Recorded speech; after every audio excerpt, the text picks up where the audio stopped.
Hello guys, कैसे हैं आप लोग स्टूडेंट्स। आज मैंने जो आपकी डिस्कस के लिए टॉपिक लिया है वो आपकी क्लास 10th में से chapter number 3 metals and non metals में से द रिएक्टिविटी सीरीज लिया है।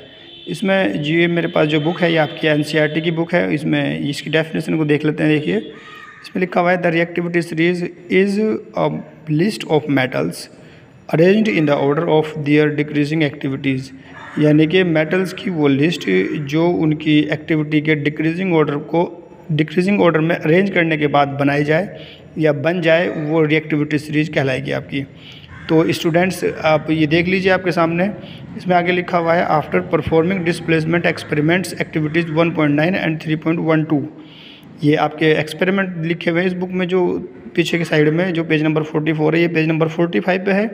तो पेज नंबर 44 पे जो एक्टिविटी लिखी हुई है 1.9 और 3.12, ये ऊपर की साइड में ही है। यहाँ पे इनके बेस पे इन्होंने ये लिखा हुआ है कि द फॉलोइंग सीरीज़ है कि टेबल, इसको हम 3.2 के नाम से जाना गया है इस पेज पर। तो नोन एज द रिएक्टिविटी और activity series has been developed. तो इन एक्टिविटीज़ के बेस पर ये लिस्ट तैयार की गई है। इस लिस्ट को अगर आप देखें तो इसमें लिखा हुआ है बच्चों कि जो पोटेशियम है वो सबसे ऊपर है, फिर sodium, calcium, magnesium, aluminium, zinc, iron, lead, hydrogen, copper, mercury and silver और गोल्ड। ये हमारे कुछ मेटल्स की लिस्ट है और इस लिस्ट को ही हम एक्टिविटी सीरीज बोलते हैं। और इसमें एक चीज़ और ध्यान रखने की बात होती है स्टूडेंट्स कि जैसे जैसे हम इस लिस्ट में ऊपर से नीचे की ओर जाएंगे तो उनकी एक्टिविटी घटती जाएगी, यानी कि इनकी जो रिएक्शन करने की पावर है वो घटती जाएगी। अब एक चीज़ और भी कह सकते हैं हम स्टूडेंट्स, जो सबसे ऊपर इस लिस्ट में है वो है पोटेशियम। तो इन जितने भी मेटल्स आपके सामने लिखे हुए हैं, ये 13 के करीब हैं शायद, तो इसमें ये जो आपका पोटेशियम है ये सबसे ज़्यादा पावरफुल है। ये इसकी पावरफुल होने का मतलब ये है कि बाकी के जितने भी इसके नीचे की साइड में जितने भी मेटल हैं, अगर इसके साथ इनकी रिएक्शन करा दी जाए तो ये पोटेशियम जो उनके सॉल्यूशन में से उनको डिस्प्लेस कर सकता है। ठीक है। अब बोर्ड में जो क्या होता है, किस तरह के क्वेश्चन आते हैं, ये पूछ लिया जाएगा कि ये आयरन है और इसको आयरन की एक रोड है और इसको कॉपर सल्फेट का जो सॉल्यूशन है, मान लेते हैं एग्जांपल के लिए बोल रहा हूँ ऐसे ही, अगर कॉपर सल्फेट का सॉल्यूशन है, मान लीजिए उसको ग्रीन कलर है, तो जब उसमें आयरन की रोड डाली जाएगी तो उसका रंग क्यों बदल जाता है, ये क्वेश्चन आ सकता है। इस तरह के ही क्वेश्चन बन के आते हैं, मैं एग्जाम्पल के तौर पर बता रहा हूँ, इनमें से कुछ भी आ सकता है। तो इसका कलर बदलता क्यों है, तो उसका कलर बदलने की रीज़न क्या होती है, क्योंकि ये आयरन जो है ये मोर पावरफुल है कंपेयर टू कॉपर। तो उसकी कंपैरिजन में ये ज़्यादा पावरफुल है आपका आयरन, और ये पावरफुल होने की वजह से इसको डिस्प्लेस कर सकता है और इस वजह से उसके सॉल्यूशन का कलर बदल जाता है। और ये भी हो जाता है कभी कभी स्टूडेंट्स, आपको रिएक्शन दे दी जाए, क्या आपको ये भी पूछ लिया जाता है कि अगर सिल्वर की और आपकी आयरन की रिएक्शन कराई जाए, एग्जाम्पल के तौर पर नीचे वाले एलिमेंट की और ऊपर वाले की, तो क्या सिल्वर आयरन को डिस्प्लेस कर सकता है? तो नहीं कर सकता है। वो ऊपर वाला नीचे वाले को कर सकता है, लेकिन नीचे वाला ऊपर वाले को कभी भी डिस्प्लेस नहीं कर सकता है। तो स्टूडेंट्स, ये थी रिएक्टिविटी सीरीज़।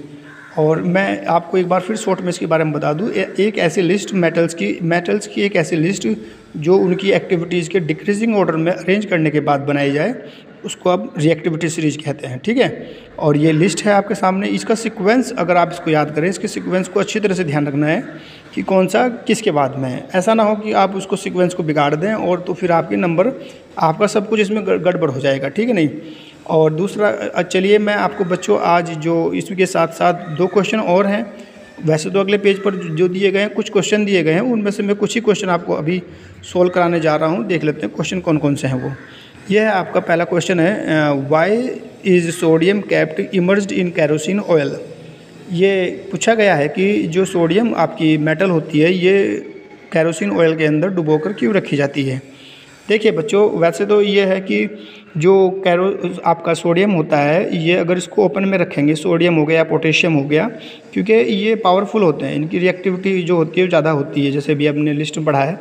अगर आप इनको ओपन में रखेंगे तो ये हवा के साथ रिएक्शन करके आग लगा सकते हैं, इनको फायर, इनकी कैचिंग पावर ज़्यादा हो जाती है और आग लग जाती है।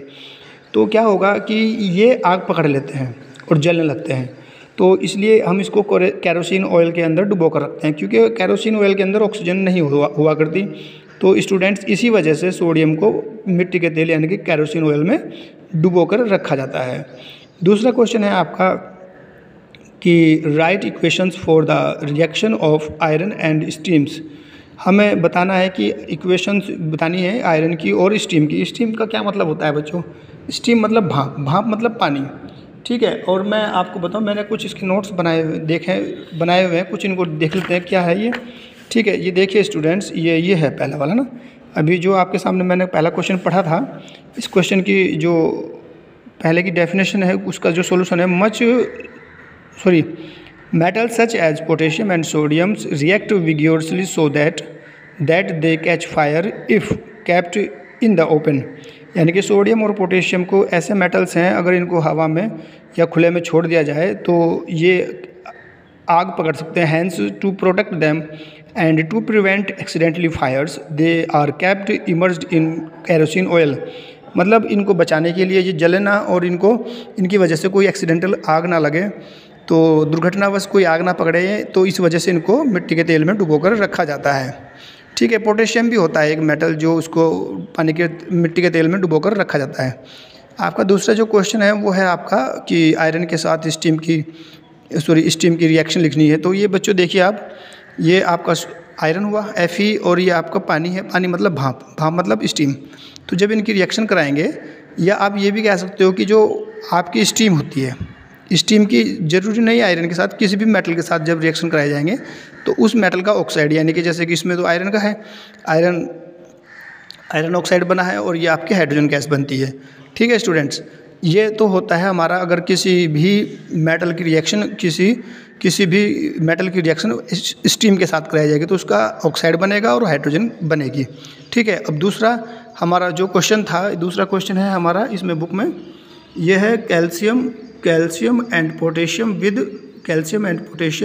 वाटर, यानी कि कैल्शियम और पोटेशियम की रिएक्शन करानी है हमें वाटर के साथ।